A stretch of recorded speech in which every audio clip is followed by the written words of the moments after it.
Hey everybody, welcome back. Scott Killian here, and today I have a very special guest, a father, a grandfather, a great-grandfather now. Congratulations. Let's see, what else? A mentor, a uncle, a brother, a son, a philanthropist, a shaman, an author, that's true, an author, a poet, an actor. Wow, a jack of all trades. And that and $1.50 will get you a half a cup of coffee at Denny's. Nothing. But hey, listen, I'm proud to say that you're my father, and I love you. And I've been looking forward to this podcast for a while now. So welcome. And your home. We're in your home. So thank you. I have 3 children. What's your name? Billy. I thought you were third.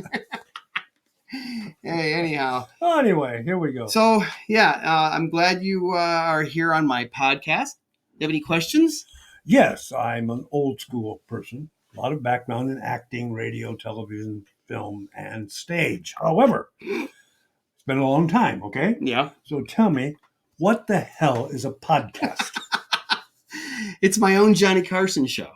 Johnny Carson? Yeah. You studied Johnny Carson? Yeah. You know he is the best interviewer that's ever been on television. Did you know that? You know why? Why? He listens. Important. He listens. And he makes the stars shine. Oh, and that's what I'm here to do today. You're going to be shining all up and down the Tucson area. Anyways, I wanted to do this podcast. I wanted to get like some stories. You were telling me about some stories of growing up, and I was like, man, that'd be a great podcast. Get that on audio and video. Then we're all going to perish someday, and we can continue our memories with an interview. Well, I got something on that right there that's not very funny. It's sad, really. And when I was a little boy, my hero was my brother Chuck Killian. Okay. 1 year apart.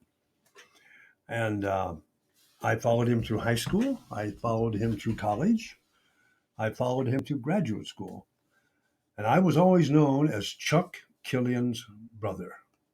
And you know what? It never bothered me. Now that Chuck that I knew, if I were to walk in his room right now down in North Carolina, he would not know me. But my love for him grows every day. You know, he has this dementia and brilliant man. And he was my hero, my real hero. He was everybody's hero. Oh, everybody's hero. I mean, the stories he used to tell us down in George's basement. I mean, he was the best storyteller. Yep. No offense to you. You were a good storyteller, but his scary stories with Old Man Jenkins I was the youngest of the kids, so it really freaked me out. But. You remember, you probably remember this. I brought Chuck up to your house to see your 3 kids, okay? And I said to Linda, my wife, before we went in the door, I said, now you watch. He's never seen these kids before, I don't think. I said, you watch. Within 5 minutes, he'll have your children eating out of the palm of his hand. Yeah. We were in there less than 5 minutes. I opened the door and went in, and there he was rolling on the floor with Kendall. Less than 5 minutes being in the room. That's the kind of matter. So that is one of my stories out of my childhood. It's just absolutely incredible experience. But when I was setting up doing this podcast, I got all kinds of memories back. I remember amazing. Because I was on radio, I was on TV sets, movie sets. And I remember one time I was trying to help you with the table here. I remember one time I was on a TV set, and the guy was doing tables and cords and everything. So I was going to help him by moving the table. He said, whoa. You do your job, and I'll do mine. Oh, wow. Yeah. Oh, little you might not know, but I forgot to mention, he's also, before his time, basically did Oprah before Oprah. He did Phil Donahue before Phil Donahue. He was a host of a TV show on Channel 2 in Chicago named Different Drummers. I'll give you the opening. Every show for 7 years, I opened the show once a week with this line. If a man does not keep pace with his companions, perhaps it is because he hears a different drummer.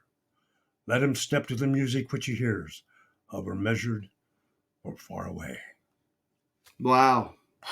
That is awesome. Thoreau, Henry David Thoreau did that. It's beautiful. Yep. So it was a great show. We had a lot of fun. One time we had Bill Curtis on with Jerry Rubin, one of the Chicago Seven, and it was a talk show that we did on communication. Yeah, let's explain to the people. So why I say it was before Oprah and before Phil Donahue, literally it was a talk show. Yeah. Audience, guest, Dad would run around with. Would you run around with a mic like Phil Donahue did, or did you not take questions from the audience? Right at the desk. I sat on the desk. Yeah. Because I remember the time we were there, we sat because it was like children. We sat on the floor, but wasn't it geared for younger people? No, it was high school and college. Yeah, the younger people. Yeah, young people. Yeah, it was a talk show for young people. High school, college, early 20s. That's what I remember. I mean, I was 7. Well, even though I had a lot of experience in acting and film and TV and all that, I still had a lot to learn.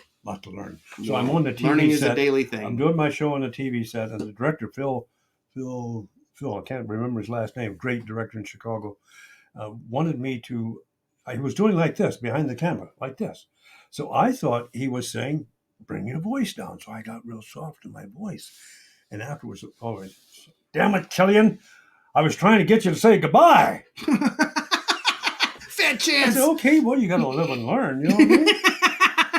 He's not one to stop. That camera's on me. I'm talking, people. I remember you got to meet Brett Musburger. Yeah, Brett was he was in my same dressing room there, makeup room.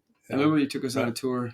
Yeah, it was a great experience. Great experience. My love affair with acting really came in the plays I did on stage. Playing the lead in Virginia Woolf and Cuckoo's Nest and Scrooge and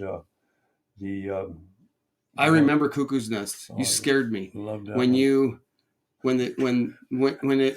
Oh, the chief? Yeah. The chief had to put me to sleep. Yeah, that scared me. I didn't out of my misery. My sister was in the audience that night. You know what she did? Yeah. She would not watch while I was being killed. She turned her head away from the stage. We call that pillow therapy in the hospital. I got to tell you my favorite story about, I was reading stories to a fifth grade classroom, okay? The Cremation of Sam McGee, Robert Service, wrote this wonderful long story poem. And so I did this standing in front of this fifth grade classroom. And in the middle of the story that I was telling about the cremation of Sam McGee, a student in a seat right in front of me got up and walked to the back of the room and sat down. So after I finished the cremation of Sam McGee, I said, son, I said, why did you get up and go to the back of the room? He said, well, sir, I got scared of the skeleton. I said, young man, that's the best compliment I ever got. The second best compliment I ever got, I was doing a movie out at Old Tucson called The Decoy. I was the sheriff. Oh, yeah, I remember that one. Okay. So we got to where fans could be out, far away behind gates and everything. So I'm walking over there to say hi to people. And this little boy came up to me and he said, sir, are those real guns in your holster?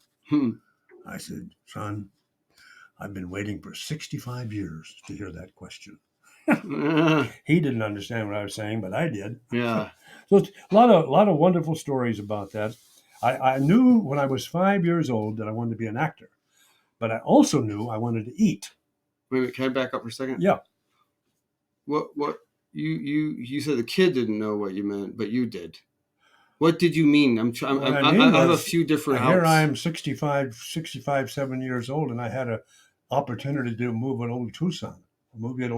That's a big deal. Right. So the fact that the kid was asking you, he thought that you were an actual real. No, he thought that I had real guns. Yeah. Okay, I got you. I said, well, that's what I thought. And I really liked that question. Yeah. It's I know. I was telling you, knew I was going to be an actor when I was 5 years old. Wow. Oh yeah, and what inspired you? Storytelling, and was there an actor that you saw that said, "I want to do that"? Here's what it was. It was a Sunday school class, and the teacher would tell these Bible stories, and what's called a flannel graph Bible story. Okay, so it's a big board with flannel graph cloth, and they would cut out these pictures, or they cut out these images of people in the Bible. Okay. And they would then put them on the flannel graph. I think I remember that. And tell stories. Mm. And I sat there as a kid and I said, you know what? I had no idea what I was thinking when I said this, but you know what? I think I could do that. Act it out better than the cloth. That, or I could have been saying at an early age, without understanding what it was, that I could tell stories. Oh. A storyteller. And that's what I've been doing. You know. You and Chuck. Yeah, Chuck, storytelling. With the Jonesboro, Arkansas? Yeah. What was it? Did your mom or dad tell stories? Or your grandpa? Yeah, grandpa's, yeah. My grandpa, George, said to me, he said, Billy, he said, when you get as old as I am and as sick as I am, you want to die. I said, Grandpa, don't talk like that. He said, well, Billy, it's the truth. Yeah.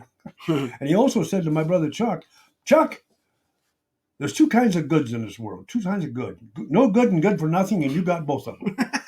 My favorite story of you growing up is, I could be wrong, and I don't even know if maybe it's hearsay, but did your father get commissioned by the town of Tyner to paint the water tower? That was in Plymouth, yeah. Plymouth. My dad, his business card said painting and spraying of any kind. Now, he meant any kind. That means we sprayed cornfield for bugs. We sprayed cow milk stations. We called that whitewash. They did it inside. He painted water towers. He painted barns. He would crawl up 4 and 5 racks of ladders to get the top. He's lucky he didn't fall. Oh, well, he did have a couple falls, but not bad. But yeah, he painted anything and everything in Marshall County, Indiana. He was an incredible hardworking man. And did he put a K on the water tower? Did he paint a K? That's what I heard. I heard that he painted a K instead of a P. I don't know if he has painted that water tower since he painted. Oh my gosh! Probably not. Probably not. But anyways, I remember him. I remember your mom a little bit. I remember her dying of cancer, and it was really an eerie thing. I was just a little kid. Brilliant woman. And then I remember her playing piano briefly, and I remember it was pretty amazing. And then Grandpa, it's a few good times with Al, and he would take his teeth out and chase us around. I got my love for poetry. Been a poet since 1971. I think my first writing. I wrote 4 books of poetry. I got my love for poetry from music. Everything I took in music, like voice, piano, you name it, everything I took, the teachers always told me not to quit my day job. They knew that I was not a musician, but I had the music in me. Right, that's how I am. And that's how it came out in poetry. I love poetry. I still write today. I've had lots of fun with it, lots of readings and books and that thing along the way. Poetry is really the love of my life. Wow. And that grew out of all that background and performance and everything else that I did. But poetry is my music. It's my music. If you said it was one thing I could choose and it left and to do, it'd be poetry. Poetry would be one of the. Mm-hmm. Wow, interesting. Yep. Well, I remember seeing you in some plays. I remember Scrooge. Scrooge was a good one. Cuckoo's Nest was a good one. And do you remember that night you came backstage in Anderson, Indiana? You and your brother and sister came backstage. I was getting ready to go out on stage, and they called me. You called me Dad, and I looked at all 3 of you, and I said, "I'm not your dad. I'm Billy Bolton, who is the character I was playing. I'm not your dad. I'm Billy Bolton. Get out of here." And you looked at me like, what that explains it. That's why I'm so messed up. No, I've got other stories that will explain that. Yeah. We're going to that right now. Boxing. Don't tell him. Go ahead, tell him. Well, Carol, Bill, and I, we'd fight often, and my dad thought got a brilliant idea. He said, "Well, if they're going to fight, I'm going to get them boxing gear." So we had headgear, and we'd have boxing matches in our living room. And I got the shit beat out of me. And when I gave you the boxing gloves, I told you that you couldn't hurt each other. And Bill, your brother said, well, why in the hell did you buy us boxing gloves? I have no idea. We had the headgear. I have no idea. Headgear don't do anything. Trust me, I know. Got whacked from Bill a couple of times. I'm like, yeah, thanks, Dad. Thanks, Dad. Well, I tell you, it's been quite a journey, hasn't it? Yeah. What some of the things that I remember about you was your love to play, and you still have that today. You love your kids. They just worship you because of the play that you have taught them in their lives, is skiing and motorcycles. So I wouldn't go so far as worship, but go ahead. You name it. You did it, and I like that, watching you and going to your football games, and I saw you on stage one time playing a dog. Yeah, that's what happens when you're in special education and you're in drama class. When the play comes around, you get the role as the dog, and all you have to do is bark. But you I have was to best start, actor that night. You've got to start someplace. You know what I mean? You just can't start someplace. What do you think of me in terms of my being a parent, being a father? What was that all about for you? Oh, it's an interesting journey. It was a tale of two dads, I guess you could say. I got the best of both worlds. Uh-huh. I mean, if anything, you showed me what it was like to be a caring, responsible father, and you also showed me what it's not to be a caring. So I kind of you left me at a fork in the road where I could choose my path. Well, you saw me at my dark times, and you saw me come alive. Yeah, basically. You saw me come alive. I saw some struggles during sobriety also that we had with just raising a family.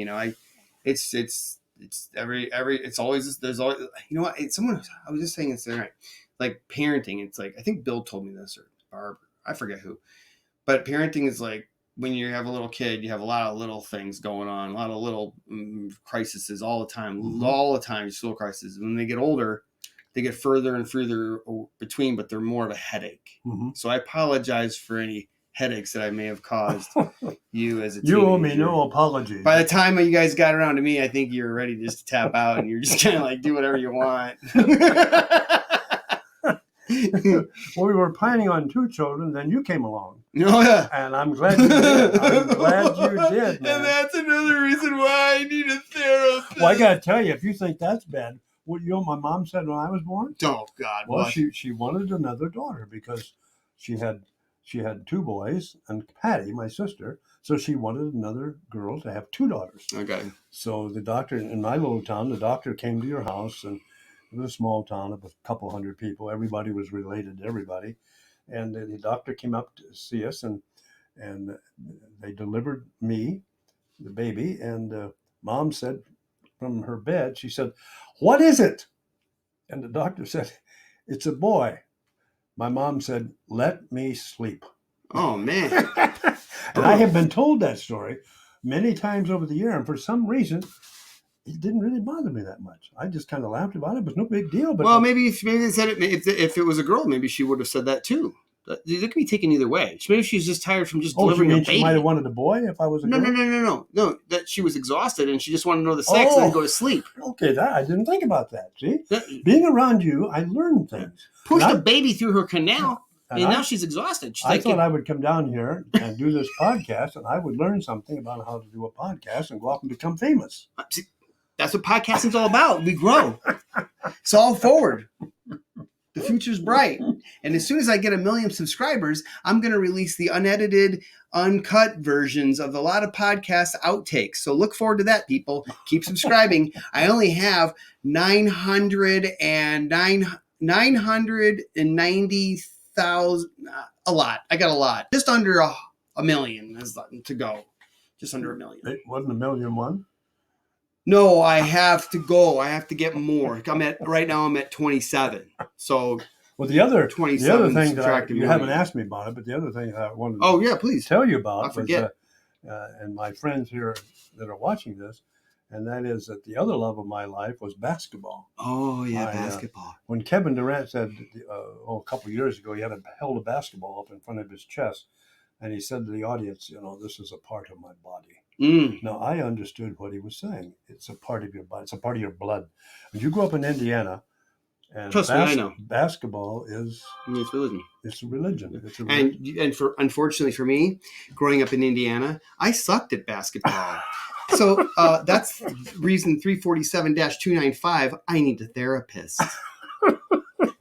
I hate basketball. And that's where I'm different with my father, but I still love him just as much. And I'm proud. I was there the first time you got 100 in a row. 100 in a row. Were you there that day? Frost Junior High.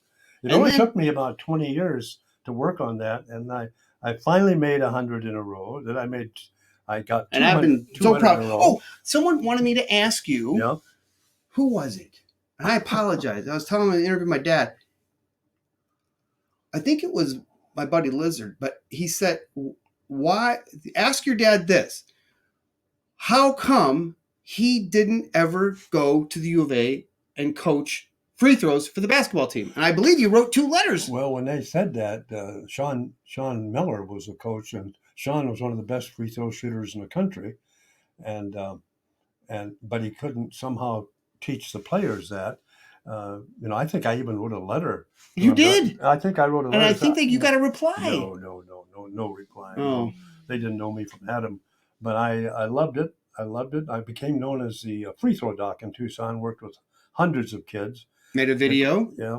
I would video? I would work. You got a video. And what is your record for free throws in a row? 260 in a row. 260? You got to keep in mind that the people across the country who do this, 260 is nursery school. Oh, I know. My friend, who's the best shooter. But they're not my dad. Well, I know, but my best friend, one of my friends, is the best shooter in the country. His name is James Foley. His record on free throws is 1,700 without missing one. 1,700 in a row. Mine was 260. His was 1,700. So he wins awards all over the country, the world. But is it on video? Is it documented? I mean, is that? You can go online, James Foley, and you'll see. Where does he live? He's in California. Wonderful. But basketball was always. I still shoot today. I started when I was 5. How old is he? James would be about 46. Oh, so he's much younger. Yeah, great. But you started playing basketball, I'm sorry, same time you started acting. Or the same time you wanted to be an actor. I wanted to be an actor, but I also loved basketball just as much. And where's that phone? I'm going to turn that back when I was in the first grade had to play the second grade at noon hour. And the next day, the third grade played the fourth grade. And that went on, and we developed champions that way in this little town. The house that you lived in, the house that we went to go visit, that's the house you grew up in. And the school was about 1 minute away, and it would take us about a minute to walk to school. 12 grades in one building, and the rest is history. Well, very good, very good. That's cool. Sorry about that. Golden rule as a podcaster: always turn off your phone. I did the cardinal rule, and it's going crazy. I apologize about that, but that's what we do when we're rookies at this. By the time I get to 1 million subscribers, things should be cleaned up. Yeah. Just be what. Well, I tell you what, I pretty much told you everything that that they can think of. They can, at my age, I will be 86 in April. At my age, you can't. It can only carry so much at a time. Right. And the thing that I'm proud of you also is the progression that you had at Tucson Medical Center and the impression with the if you're ever in Tucson and you want to go down and look at a beautiful chapel. That my dad, what was led that the process? Yeah. Had an artist, Aspen and Irons, a married couple that did all the stained glass. The whole wall is stained glass. It's beautiful. You'll see a plaque with yours truly on it. And how long were you chaplain there for? 21 years at TMC. Then I worked some other years after that because I wasn't ready to quit. But I got it. Before we close here, I wanted to tell you about that stained glass window at TMC Chapel. I hope you all can see it. Anyway, this woman walked in my office. She said, I understand you're going to build a chapel. I said, yes, we are. She said, I understand you're going to put a stained glass window in. I said, yes, we are. She said, what's it going to cost you for the window? I said, $18,000. She said, do you have any money for that? I said, I got $250 raised for it. She said, I'll tell you what. If I wrote you a check right now for $18,000, could you use that $250 somewhere else? I said, I think so.